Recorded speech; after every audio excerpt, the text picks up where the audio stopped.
The question I asked, which was a hard question to ask, was, am I my child's hero? That was a very confronting question for me. Welcome to Fika's Focus. Voices leading change.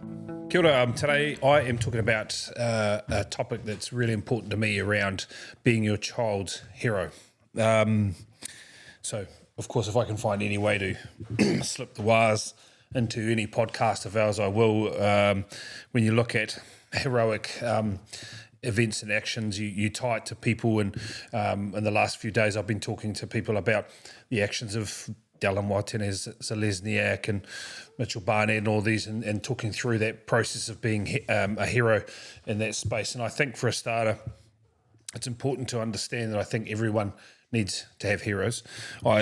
I also would like to raise the fact that many heroes for many people actually end up being teachers. So last year when I was in my goal setting phase, one thing I found when establishing future focus and the busyness of what that all entails, the question I asked, which was a hard question to ask, was, am I my child's hero? That was a very confronting question for me, and it really was built around allowing myself to dial into what I do well for my children, and then what I really need to work on.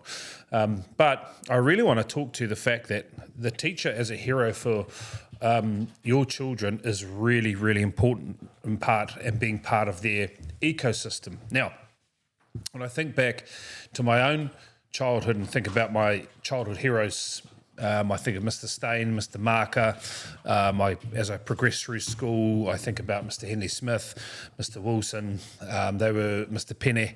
Those people really, really stood out to me as being some very high-level hero for me. Now, what made them a hero? They were people that really stood up for me when I needed them. They were people that advocated for me when I needed them.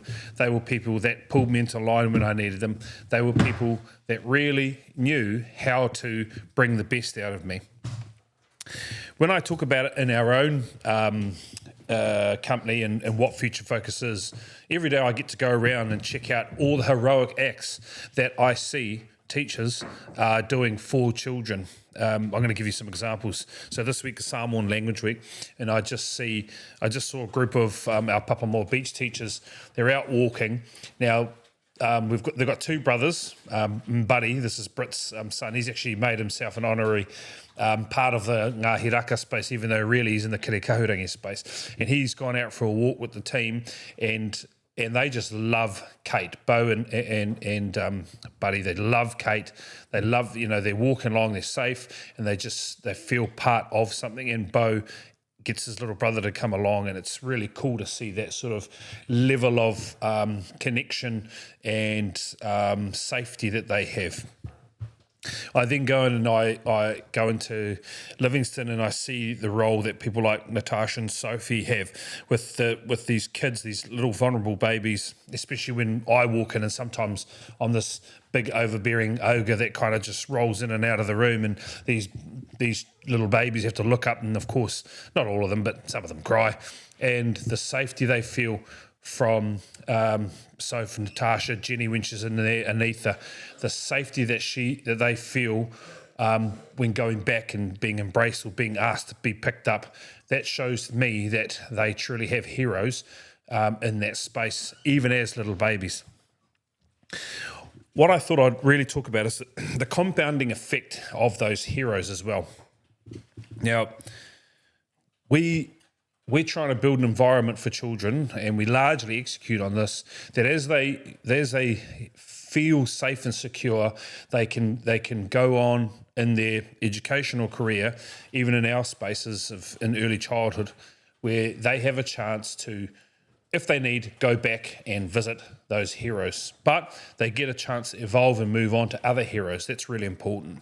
So they find and they start with us in the Kirikahurangi room, and they build a hero, and then as they grow and develop and get more confident, they move it into the Waireti space, find a new hero in there, and then move into the Ngāhi Raka space and find a new hero there. And hopefully that trend continues.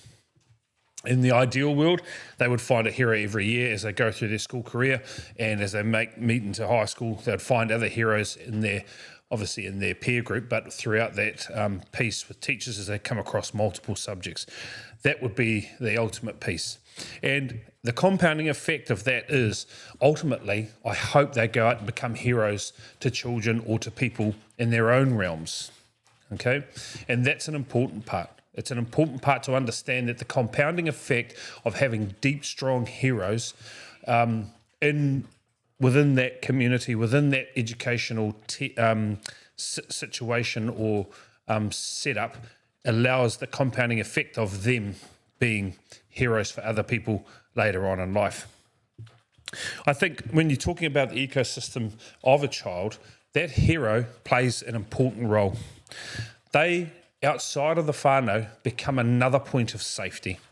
They are the person that they can rely on. They are the person that is non-judgmental, that is there to support, that is there to love and care and see what's best for them. That person in that ecosystem as a hero, they also bring a different viewpoint. Have you ever had a primary age children where you've had an argument with them because they say Mr. Everest said so? No, you're wrong, Dad. You're wrong, Mum, because Mr. E says it this way. No, I don't agree with you because Mr. E says it this way. This is what he said. You'll find that, and if you haven't got kids at primary school yet, you wait till they get to primary school and meet their hero there. I guarantee you, no matter what they say, you'll be wrong in that space. I think it's also important to realise that their viewpoint, the teacher or as the hero, their viewpoint on the child is different. They see them in a different setting. They actually see them in a setting that we as parents don't get to see them. The amount of times they are surprised, and I love it. I was in a conversation with a family on Story Park, and they were saying, the child was having a really good day. He's just started. And they were saying, well, if only you could get him to sleep. And then all of a sudden, I see a photo come up about an hour and a half later, and the child's asleep. And already the parents are, whoa. And that part, that viewpoint of, actually, we'll get them to sleep because we know what it's about. We know them and they understand them.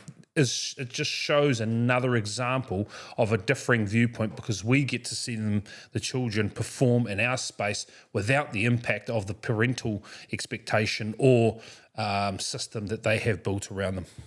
I think the last point to really talk to, and I think this is probably the real important part, is teachers as heroes. They act as a deep advocate for the child.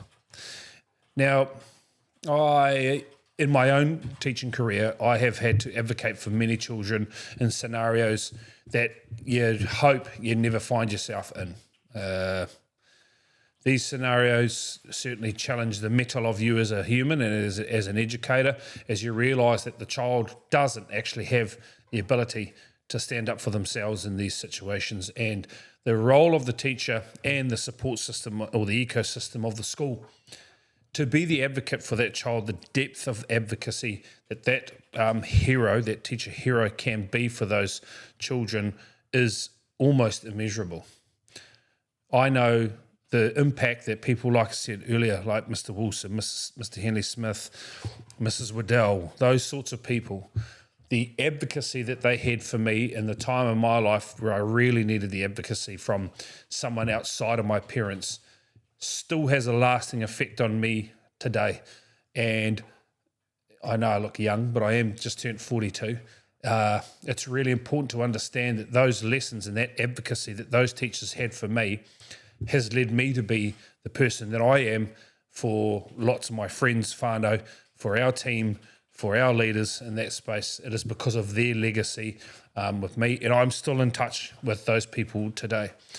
That part is probably the most important part to understand, that when we have children coming into our spaces, and not just ours, again, I always talk about this, whether it's at Bloom or Blue Cottage or New Shoots or whatever it is, that you will find those connections that really start the children off in that hero space, those teachers that your child just cannot get enough time with, just wants to stay with them, wants to be around them. They are your child's probably first or second hero, and that will set them up to really do well in life, because they will realise that there's a whole ecosystem of support around them to see them be their best.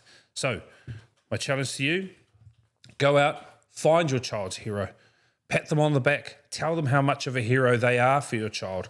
Go and let that teacher know that what they do for their child is mega important and that you really appreciate it, because I know that I love seeing our teachers go out and really be the hero for children, and I'm pretty sure they'd love hearing it from you. Up the waz.